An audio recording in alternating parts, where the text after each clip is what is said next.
This is The Rope, a story from the Great Migration. National Book Award winner by Jacqueline Woodson, illustrated by James Ransom.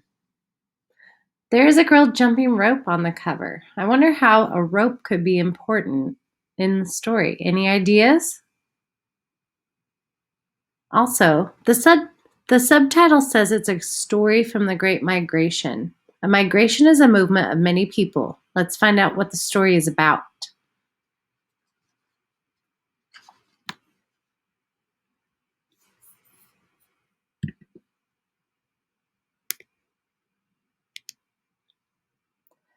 This is the rope my grandmother found beneath an old tree a long time ago, back home in South Carolina. This is the rope my grandmother skipped under the shade of a sweet-smelling pine.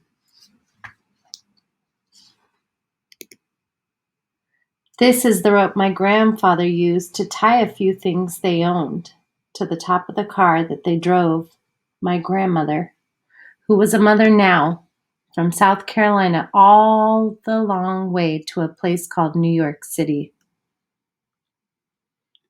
The author has repeated the title of the book several times. When you notice that sort of repetition, what does it alert you to as a reader?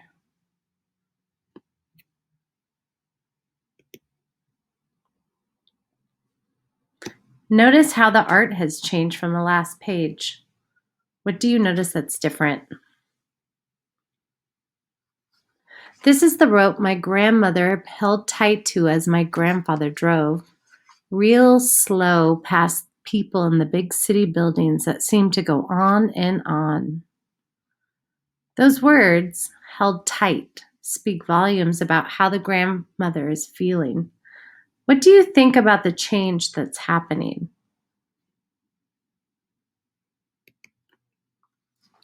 This is the rope my grandmother used to dry the sweet-smelling flowers she grew, small window boxes, reminding her of the flowers back home, where the land, she said, went on and on. This is the rope my grandfather strung so that my mama's diapers could blow dry in the hot city breeze.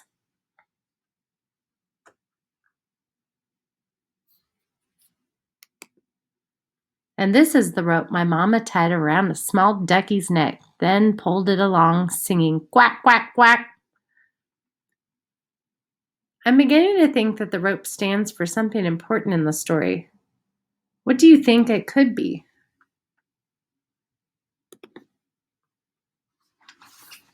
This is the rope that my mama held out to the girls on the block. Her new Brooklyn block, a home of their own that they finally owned. Mama asked shyly, "Anybody want to play?" This is the rope my mama first tripped on as she sang with her friends. Miss Lucy had a baby. She named him Tiny Tim.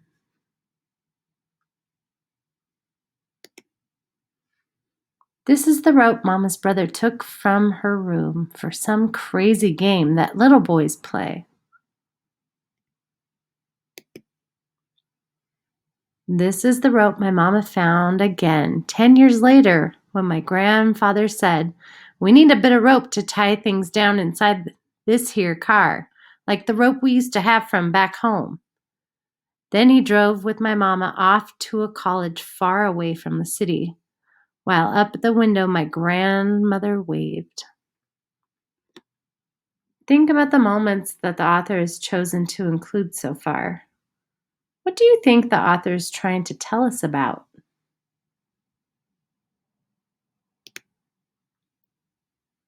Look at the rope here.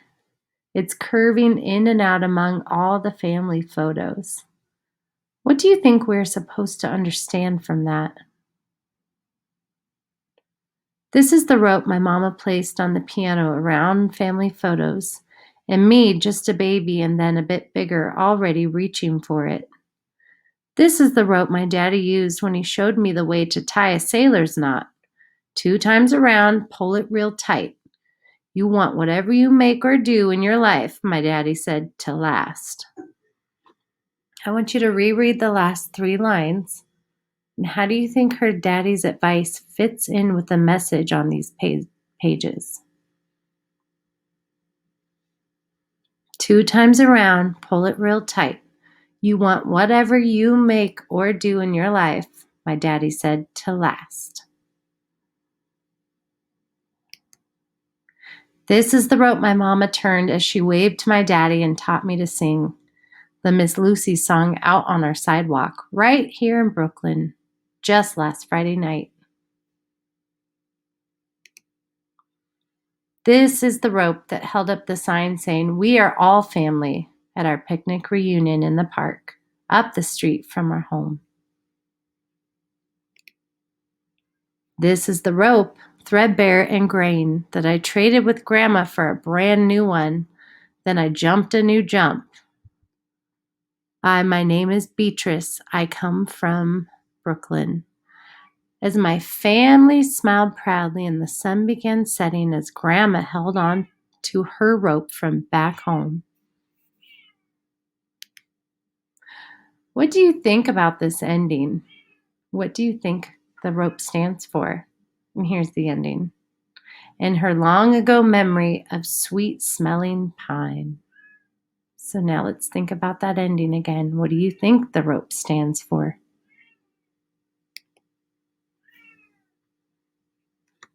Author's note. My mother arrived in New York City by bus in 1968. There she joined her sister Caroline, who had left South Carolina 4 years earlier. In 1969, my Uncle Robert joined his older sisters in the small apartment they rented in Brownsville section of Brooklyn. In late 1970, after the death of my grandfather, my grandmother joined her children up north. My mother had by then moved to a larger place in the Bushwick section of Brooklyn. This area of Brooklyn, I would learn later, was settled by a group of Dutchmen, including Jan Francisco, who had once been enslaved but worked to buy his freedom.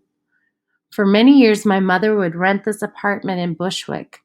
Eventually, she would own the building. Like many African Americans migrating north during this period, my mother's dream was to one day own her own home.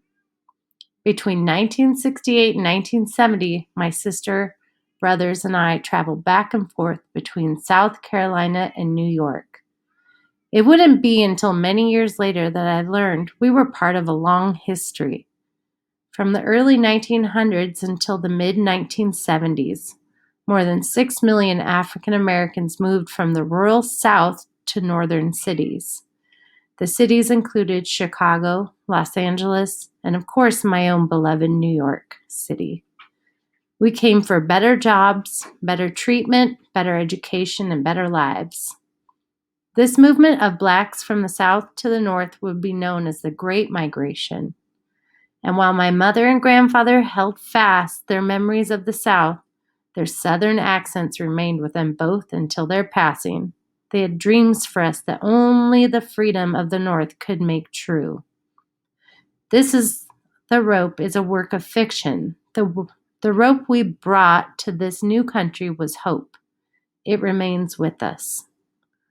This book is dedicated to more than 6 million African Americans who left the unjust conditions of the South for a better life in the North, from the early 1900s and the 1970s. My mother, grandmother were among them. I thank you all for your courage and for making the way out of no way. In memory for Elsa de Graaf, who will always be remembered as silly and strong, with a get-up-and-go spirit to fly, fly, fly. Does her explanation make sense to you? Do you think you'd read the story differently now?